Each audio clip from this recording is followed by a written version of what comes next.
안녕하세요. 11핌의 바닐라. 라떼입니다. 지난 시간 내성적인 사람들에 대하여 일부에서는 저 바닐라 씨가 내성적이었던 학창 시절 에피소드들을 좀 소개를 했었죠. 그래서 내성적인 사람들이 어떤 일상을 살아가는지에 대해서 이야기를 나눠봤습니다. 이번에 그래서 저희가 다룰 내성적인 사람들에 대하여 2부에서는 지난번에 이제 말씀을 드렸다시피 저와 바닐라 씨는 내성적인 면을 강점으로 승화시켰다고 말씀을 드렸잖아요. 그죠? 그래서 지금의 모습에 어떻게 도달할 수 있었는지 그 과정에 대해서 말씀을 드리면서 이제 내성적인 사람들을 초식 동물이라고 가정을 했을 때 이런 육식이 장려되는 사회, 육식이라면 이제 외향적인 모습만이 외향적인. 장려되는 사회에서 어떻게 초식 동물로 살아남을 수 있는지에 대해서 이야기를 나눠볼까 합니다. 지난 시간에는 제가 먼저 이야기를 시작을 했잖아요. 그럼 오늘은 바닐라 씨가 먼저 이야기를 시작해 보는 걸로 하겠습니다. 우선 저는 아시는 분들은 다 아시겠지만 중학교 때쯤에 이렇게 몸을 좀 심하게 다치고 자존감이 팍 꺾였던 데가 있어요. 이제 그때 저를 돌아보면 일단 중고등학교 시절에 친구들과 뭔가 교집합이 될 수 있는 그런 분야도 많이 없었고 그런 분야에서 제 가치를 인정받을 수 있는 기회도 많이 없었어요. 공부도 뭐 그닥 잘하는 것도 아니었고 운동도 뭔가 다치고 나서는 좀 안 하려고 하는 게 많았어가지고 진짜 아무것도 없었어요. 그리고 외모는 거울 보면 진짜 저게 내가 맞나? 하는 그런 사람이 거울에 있을 정도로 되게 살도 많이 쪘고 아니다 아니다 해도 외모가 미치는 영향 무시할 수는 없더라고요. 그래서 일단 그때는 다른 건 모르겠고 살을 빼야겠다는 생각을 먼저 했죠. 어느 날에 이제 저보다 더 뚱뚱한 친구가 친구들한테 뭔가 빵을 나눠주고 있길래 저도 달라고 했거든요. 근데 저보고 뚱뚱하다고 안 준대요. 이제 그게 정말로 진짜 시발점이 돼서 그때부터 이제 10kg 빼기 프로젝트가 들어갔고 이게 수영을 다니기 시작했어요. 저는 긴 말 안 할게요. 그래서 2달 만에 9kg가 빠졌습니다. 나한테 빵을 안 주고 저한테 뚱뚱하다고 이게 애들 앞에서 타박을 준 그 친구를 생각하면서 진짜 집착적으로 했어요. 어쨌든 이제 시작은 외모 때문에 시작을 한 거지만 그렇게 하는 과정에서 나는 끊임없이 뭔가에 몰입하고 결과를 냈던 그런 데이터베이스가 내 머릿속에 장착이 된 거죠. 그게 아무것도 아닌 것 같아도 엄청난 성취감과 자존감을 갖다 주더라고요. 그게 어떻게 보면 내 자존감의 지지대 역할을 해준 거라고 생각을 해요. 이제 그게 시작이 돼서 이제 발동이 붙어가지고 영어 공부라든가 내 몸을 치료할 수 있는 그 당시 제가 몸이 안 좋았기 때문에 내 몸을 치료할 수 있는 마사지라든가 근육 해부학이라든가 뭔가 내가 몰두할 수 있는 것을 많이 찾았고 어느 정도의 그냥 지식은 얻었던 것 같아요. 물론 근육 회부학이나 그런 거에 있어서 전문적인 아직 그런 거는 못 얻었지만 제 나름에는 사람들의 인정을 받고 제 기준에서도 뭔가 그만큼의 성과를 냈다고 생각을 했어요. 그러다 보니까 뭔가 예전에는 친구들이 게임을 하는 게 마냥 부럽고 나는 왜 저런 걸 안 하고 살았을까? 나는 뭔가 사회 부적응자인가? 그런 탓을 많이 하긴 했었는데 이제는 상관없어지더라고요. 그냥 저건 내 영역이 아니었을 뿐이다. 난 내 영역에서는 그래도 괜찮은 성과를 내고 있다. 라는 생각이 들었기 때문에 이제 그 상태로 고등학교 졸업을 했습니다. 그리고 대학을 가기 전에 저는 이제 영어 학원에서 강사로 잠시 일을 했었거든요. 거기서 뭔가 내 실력이나 그런 걸로 인정을 받으니까 또 한 번의 자신감이 붙더라고요. 그 전까지는 내가 스스로 해내고 나 스스로를 인정해줬다면 이제는 내가 자신 있는 어떤 분야에서 다른 사람들의 인정을 받은 거잖아요. 그게 나한테는 새로운 자극이 들어온 거죠. 그래서 제 자존감은 더더 올라갔고 그러다 보니까 뭔가 때에 따라서는 내가 하는 활동이나 일에 필요한 정도의 사회성, 뭐 즉 외향성이라는 그런 아이템을 장착할 수 있는 힘이 생기더라고요. 저는 사실 지금도 제가 모든 방면에서 유능하다고 생각을 하지 않아요. 엄청나게 많은 부분에서 무능하고 그 무능 앞에 부딪히는 일이 너무 많거든요. 그렇지만 뭔가 그때 그 느낌이나 그런 감성들이 저를 무너지지 않게 잡아주고 있다고 생각을 해요. 그래서 이런 얘기를 제가 하면서 여러분들께 추천드리고 싶은 거는 내성적이고 소심한 자기의 모습이 어떻게 보면 뭔가를 하는 데 있어서 동기부여가 될 수 있을 것이고 그러다 보면 그 뭔가가 자기의 버팀목이 되는 지지대가 돼서 자신을 일으킬 수 있는 힘이 될 수 있을 거라 생각을 합니다. 그리고 그 분야는 웬만하면 어떤 분야든 간에 뭔가 사회와의 교집합이 좀 되는 부분이 많으면 좋겠죠. 그리고 그 다음에 자신이 잘 할 수 있다고 생각하는 단체나 집단에 기꺼이 들어가서 그런 데서 인정을 받는 데이터베이스를 꼭 한번 느껴봐라. 이렇게 추천을 하고 싶습니다. 저는 내성적인 사람들 자체 특성에 애초에 그런 자기만의 바운더리를 형성하는 능력이 있다고 생각을 해요. 그냥 자기만의 세계가 있다는 거죠. 내성적인 그죠, 사람들 그죠. 자체는. 그러니까 인정받을 수 있는 자기만의 바운더리는 기본적으로 자기가 있다는 가정하에 제 얘기를 시작을 해보도록 하겠습니다. 저는 이제 다시 제 학창 시절로 시점을 돌려봐야 될 것 같아요. 제가 지난 시간에 말씀드렸던 모든 에피소드는 사실 대부분 중학생 때까지의 에피소드였거든요. 적어도 이때까지는 초등학교 때 이제 친했던 아이들하고 반도 겹치고 그러니까 버틸만 했죠, 당연히. 근데 문제는 고등학교 때부터였어요.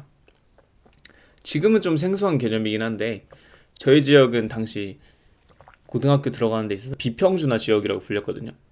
그러니까 이게 뭐냐면 고등학교 입학하기 전에 지망하는 고등학교를 1지망, 2지망, 3지망 이렇게 선정을 해놔요. 아, 맞아. 저도 그랬어. 그 다음 연합고사라는 시험의 성적을 통해서 자기가 지망했던 학교를 입학하는 형식이었거든요.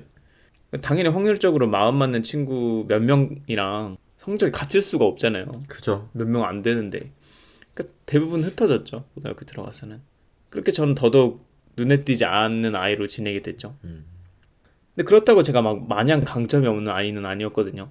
저는 말을 하거나 글을 쓰는 능력, 그러니까 언어 능력에 있어서는 나름대로 능력을 가지고 있었어요. 그러니까 장문을 하거나 또는 발표를 하는 수업에서는 칭찬을 듣고 관심도 받았죠. 근데 그러한 관심은 언제나 일시적이었어요. 그러니까 장문과 발표 수업은 짧고 학창 시절은 길잖아요. 근데 조용하고 눈에 띄지 않는 아이가 언어 능력이 좋구나라고 해서 막 애들이 쉽게 다가가고 제가 애들한테 쉽게 다가갈 수 있겠어요? 그렇게 그냥 매일 빨리 학교 끝나기만을 기다리고 집에 가서 책 읽고 글 쓰고 게임하는 그냥 평범하고 잔잔한 1년이 지나갔어요. 근데 그러다가 이제 고2 말 때쯤에 저도 운동이라는 걸 해봐야겠다 마음을 먹었던 것 같아요. 어떤 계기가 있었어요? 그러니까 보통 남자애들이라면 헬스를 하고 싶다고 그냥 마냥 생각하곤 하잖아요, 막연하게. 그러니까 그런 생각과 애들이 막 돼지라고 놀리기도 했고, 그러니까 살을 빼고 싶다는 생각이 겹쳤죠. 그래서 무작정 해보자 생각을 하고 덤벨 구매하고 운동법도 막 찾아보고 그랬죠. 헬스로 인해서 제 외양이 그럴듯하게 변할 때까지는 시간이 좀 걸렸어요. 아마 1년 정도 걸린 것 같은데 고3 중반쯤부터였어요. 그때부터 이제 점점 변해가는 주변 시선들을 체감할 수 있었죠. 제 헬스의 결과인 외모랑 이제 몸이 바뀌잖아요. 그러니까 친구들이 이제 먼저 다가오는 거예요. 물론 그 깊이는 당연히 얕죠. 애들이 외모적으로 다가오는 건데. 하지만 저라는 성이 있었다면 정원에서만 막 머무르던 친구들이 끼케야 이제는 그 성 내부에 뭐가 들었나? 그 이상의 관심을 주기 시작을 한 거죠. 이제 대학교에 들어가면서부터는 말이나 글을 쓰는 능력 등의 제 원래 강점이지만 눈에 띄지 않았던 능력들을 자연스럽게 강화시킬 기회가 주어졌어요. 국어 국문학과다 보니까. 그리고 유도를 하고 헬스를 하고 어떤 뭐 외모를 가꾸는 등의 외부적인 면을 강화시키는 노력도 게을리하지 않았죠. 이제 결과적으로는 대학교 때 제 외부적인 요소로 호감을 얻게 되고 그 외부적인 요소로 다가온 사람들에게 제 내부적인 요소를 공개하고 소개하는 사람들과의 관계를 강화시키게 되는 그런 선순환이 이루어지게 됐어요. 당연히 이제 저처럼 내성적인 사람은 아까 말씀드렸다시피 제 언어 능력이나 그런 것처럼 작고 이제 눈에 띄지는 않더라도 자기만의 깊은 세계를 가지고 살아가는 경우가 많아요. 그러니까 당연히 자기만의 바운더리는 있다는 거죠, 대부분이 성향 자체가. 하지만 이렇게 내부가 아무리 잘 꾸며진 성이라고 할지라도 외부가 꾸며져 있지 않으면 사람들이 크게 관심을 가지지 않죠. 그죠. 뭐 누군가는 이런 말을 할 수도 있겠죠. 뭐 내부를 보려하지 않는, 뭐 마음을 보려하지 않는 사회에 만연한 인식이 잘못된 거라고. 근데 어쩌라고? 맞는 말이죠. 근데 그렇다고 해서 바뀌진 않아요. 눈앞의 세상이. 맞아. 미래에는 뭐 사람들이 그렇게 도덕적으로 바뀌어지겠지라고 아니라 지금 내가 당장 살아가고 있는 세계에서 어쨌든 자기는 내부를 인정받고 싶은 욕망이 있잖아요. 그죠. 그러면 스스로 방법을 강구해야 된다는 거죠. 보통은 두 가지 방법이 있다고 생각을 해요. 내부의 모습을 현실에서 인정받을 만큼 키우는 거죠. 영화 감독들 중에 이런 케이스가 꽤 있다고 들었거든요. 그러니까 처음에는 자기만의 독특한 시나리오를 막 썼는데 상업성도 없고 그러니까 인정받지 못하다가 계속된 도전 끝에 대중성도 얻게 되고 인정을 받게 되는 케이스. 근데 이 정도까지 자기의 내부 모습을 키우려면은 시간이 엄청 걸려요. 그 버텨내는 시간을 당연히 온전히 받아들이려면 인정받지 못하는 순간들을 계속해서 견디면서 도전을 해야 돼요. 당연히 멘탈이 엄청 튼튼해야겠죠. 그죠. 그리고 어려워요. 그래서 되게.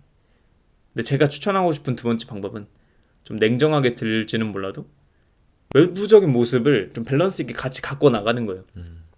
우리가 이제 외부의 모습을 먼저 가꿔서 최소한의 모습을 갖추게 된 순간에야 우리가 가진 내성적이라는 모습을 통해서 우리가 가진 강점을 하나의 성향으로 봐주고 주목해주게 돼요, 사람들이.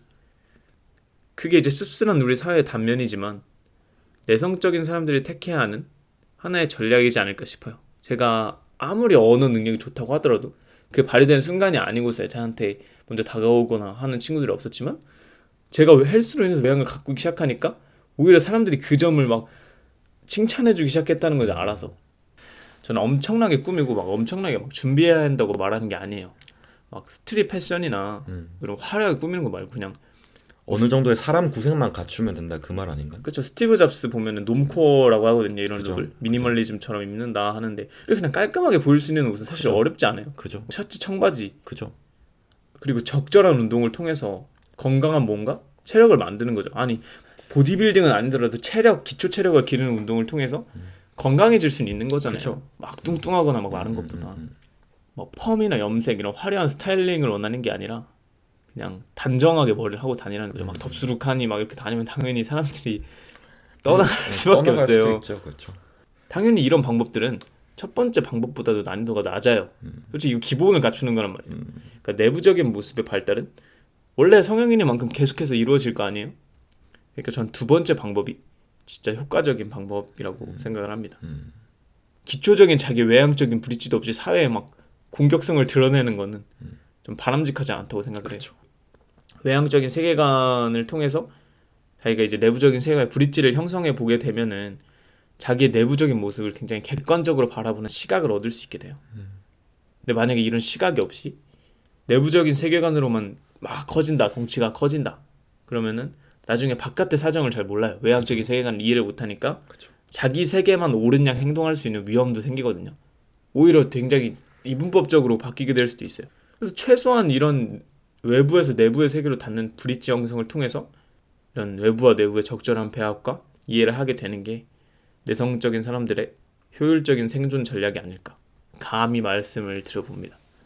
오늘은 그래서 내성적인 사람들에 대하여 2부 육식이 장려되는 사회에서 내성적인 면을 가지고 어떻게 살아남을 수 있는지 그 전략에 관해서 이야기를 나눠봤습니다. 제 생각에 자신이 내성적인 면을 확실히 자신만의 이렇게 강점으로 돋보이게 포장하는 능력이 굉장히 중요한 것 같아요. 그렇죠. 어쨌든 뭐 역시 매일 말씀을 드리지만 뭐 내성적인 분들 중에서도 친구, 가족, 지인들에게 말하기 껄끄러운 이야기를 가지신 분들이나 아니면 같이 이야기를 들어주는 사람만이라도 있으면 좋겠다 하시는 분이 있으시다면 11pm 사연 라디오는 언제든지 열려 있으니까 사연 많이 보내주세요.